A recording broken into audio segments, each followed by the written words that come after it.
Hey guys, welcome to today's video where I will be talking about suppressors in Rainbow Six Siege and who I think you could maybe get away with using them. Now, I know that suppressors aren't very popular in this game because they do reduce damage and the time to kill is super fast, so that could be a disadvantage, but there are also one-shot headshots, and when you're being shot at with a suppressed gun, you don't get those little white indicators that you're being shot at. And that can be kind of a big deal because if you can't hear it and you can't tell where it's coming from, it makes it extremely hard to try and counter that, which is why I think it's pretty good. And if I'm like, trying to do like a competitive 1v1, which sounds kind of funny, but if I'm like trying hard against my friends, sometimes I'll just throw a suppressor on there and it'll make it a little bit more difficult for them to hit me or to find me and kill me. So it does have its advantages. Whether or not they're useful or not kind of comes down to you. But let's get into who I think you could get away with running a suppressor on. I'm just going to make my way down the list and maybe stop and explain why I think this person could get away with a suppressor. Starting with Sledge, I think he can because when he breaches through things, yeah, it's kind of loud, but it's not nearly as loud as an explosion going off or anything like that. So I think you could suppress his L85, not really his sidearm. So Thatcher, I wouldn't, just because he's usually with thermite and that's already super loud, and so there's no point in just silencing his gun. Ash, definitely, you could get away with it because if you're rushing onto the side or something like that, you having a suppressed gun really helps like them not know at all that you're right next to them in the first 30 seconds of the game. So I think suppressing Ash, both her guns, is a pretty good idea. Thermite, not so much because you're already blowing up like a reinforced wall that everyone knows is there, and his gun kind of suffers with the suppressor a little bit. I think its best attribute is its damage, so I wouldn't suppress him. Twitch, I think it's a pretty good idea to run Twitch with the suppressor. In fact, that's usually what I do because her shock drone, if you're not shocking anyone, it makes almost no noise whatsoever, and it doesn't have a red light like it used to. So it's a really stealthy drone, and you can have it compatible with Twitch with the stealthy gun, and plus the FAMAS shoots super fast and it has pretty good damage. So this suppressor does hurt the damage a little, but it shoots super fast and already kills fast, so it's not a big deal. Montang, no. Glass, I wouldn't recommend it just because it makes it so he can't put people down as fast. Fuse, no, he's too loud. Blitz, definitely not. IQ, this is a maybe. I don't like running it on her sidearm, even though I know a lot of people do, because if I come across a pulse who's scanning, I want as much damage as possible when I'm trying to kill him through a wall, and the suppressor doesn't help with that. And his guns, I've been using her AUG a lot lately, and I like that a lot, and I'm just now getting used to it, so I haven't been able to successfully run a suppressor on there. So I don't know about her. You could or you couldn't. As for Buck, my brother likes to run a suppressed red dot not cameras, his AR. He likes to run that setup, and it's pretty trolly, and he does okay with it, but I wouldn't really do that because he has a ton of recoil. Blackbeard, yes, I run the suppressor on my Blackbeard. I haven't really actually lost any major gunfights because of it. I think it's not that bad, and it also helps them from sort of knowing that it's a Blackbeard in that window, so they'll be more drawn to peeking him. I don't know, there's a little bit of logic behind it, but I find that running it on Blackbeard is actually pretty good. Kappa Tau, maybe, because I used to do it because it sounds really good, but he's a 3-speed and he does shoot firebolts and everything, but it's kind of hard to tell where those are coming from, so I could see getting away with a suppressor on Kappa Tau. Plus his gun doesn't have a lot of recoil and it has some pretty good damage, but then again, it's kind of like thermite, so I don't know, this is one of those maybe not. I don't really have a definite answer. Hibana, her gun doesn't really suffer at all from a suppressor, so you could, but then again, her gadget's pretty loud, so I don't know if you should. I don't know, give or take. Jackal is one of those operators I would definitely have a suppressor on, because if you scan their footprints and you're sneaking around the map, you could find them no problem and take them out totally stealthily. You absolutely should do that. His both of his guns, I'm gonna show them off real fast. C7E and the PDW9, they're both amazing guns as is.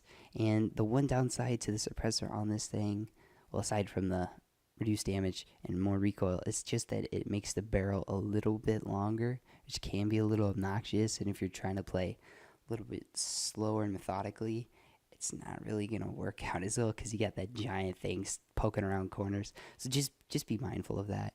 And then the PDW9, while it's not doing damage, its best attribute is its high rate of fire and drum. So I mean, suppressor's not a huge detriment anyways. So yeah, definitely run the suppressor on Jackal. I think that's a great idea. Moving on to our defenders, Smoke. I wouldn't, because he needs to stay on site anyways, just to clutch at the end of the game. That's Smoke's main purpose. So yeah, definitely don't suppress him whatsoever. Mute, you could get away with him because Mute likes to put his gadgets down, and then after that, the only utility he has is his nitro cell. So you could roam with Mute quietly. I don't really play Mute much, so I can't give a full opinion on that, but it's not the biggest deal because he, again, shoots pretty fast. So I think you could get away with the suppressor on him. Castle, he's not usually a roaming character, although I guess in theory you could put a suppressor on there, but his UMP is just, I don't like that gun at all, and suppressing it kind of makes it worse, which is also why I don't tend to even play Castle at all, just because I don't like his gun, which isn't really fair to him. But at the same time, he uses all his utility in the beginning of the game, so he's kind of expendable towards the end. So, in theory, you could have him roaming with the suppressor. It's okay. As for Pulse, again, he could be a quiet roamer, but I just don't think it's a very good idea, because if you see him through walls with Pulse, then it's kind of hard to do damage. But at the same time, it aids with your roaming, but I just didn't have any success, so that's kind of up to you. Doc, no, he plays on site. Rook, maybe.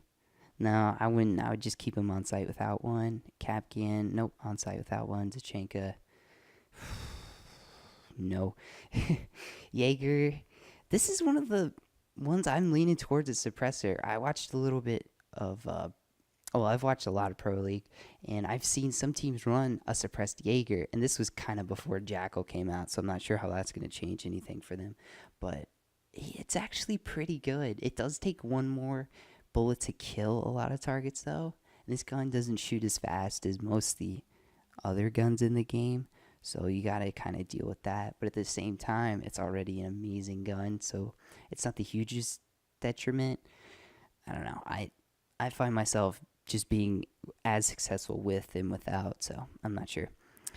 For Bandit, I'm not a very good Bandit player. I've been playing him for the last few days, trying to get used to his MP7 because it shoots fast, but doesn't do a ton of damage, so I'm not really sure. It also has a ton of recoil, so I think I would steer clear of a suppressor on Bandit. Plus, if you're Bandit tricking, you're going to stay on site. So Jager, yes. Bandit, no. As for Frost, I'm not really a huge Frost player, even though I do like to troll with her from time to time. Her gun, its best attribute is its damage, which it does pretty good. So I'm not sure how big of a deal the suppressor might be on there. So honestly, with this gun, you pick between the suppressor and the heavy barrel anyways. So if you're staying on site, yes, but if you hide your frost traps throughout the map and you want to go finish people off silently, then the suppressor's your better bet. So it's kind of up to your playstyle on that character. Valkyrie is just all around a good character, but I don't know, you could suppress her gun. I don't think it's the biggest deal because it shoots fast, doesn't do a ton of damage already. I think Valkyrie's another one you could get away with the suppressor on. It's yeah, it's not that bad. Keviera or Kevera, I don't know how you people say it. I would say yes, because moving around the map quietly is a really big deal with her, and using your silent step and everything. And also, like I said, with the lack of hit markers, I think it's something you could easily get away with. So definitely run it on there if you're confident with her gun, because it's kind of a pain to use. If you ask me, I'm just not good with the slow rate of fire, lacking of ACOGs. So I don't know. If you're a good Caviera player, I would definitely say Suppressor on here. But if you're, yeah, that's where I'll stop. As for Echo, you don't really have a choice on the MP5, which I don't run. I run the shotgun and bearing, but I wouldn't suppress a bearing. So maybe steer clear of suppressors on Echo, and definitely steer clear of suppressors on Mira, because you're usually staying on site with her, checking out your little mirrors. So yeah, steer clear with the suppressor, even though it looks really cool on her gun right there. So that's my suppressor guide. Wow, I didn't think I'd ever talk this long for any video. Thanks so much for watching. Leave a comment for any other guides you want to see. I'm definitely going to start going over maps in the near future, what strategies I like to run on there, and how I hold sites. Last season I made it to Diamond, which, isn't a very big deal, because last season was really easy. And as you see, I'm only gold 4 right now, but honestly, I haven't played much rank at all. Me and my friends are going to start hitting that up a lot in the next 2 months. So yeah, I guess you could say I'm not terrible with strats. I don't know. I'm going to cover that on starting with the new maps, working my way back. And if there's anything else you want me to do, and I know I haven't done Chachenka's loadout, don't ask for that. It'll come eventually. Yeah, anything else, leave a comment down below. Be sure to subscribe. Thanks so much for watching.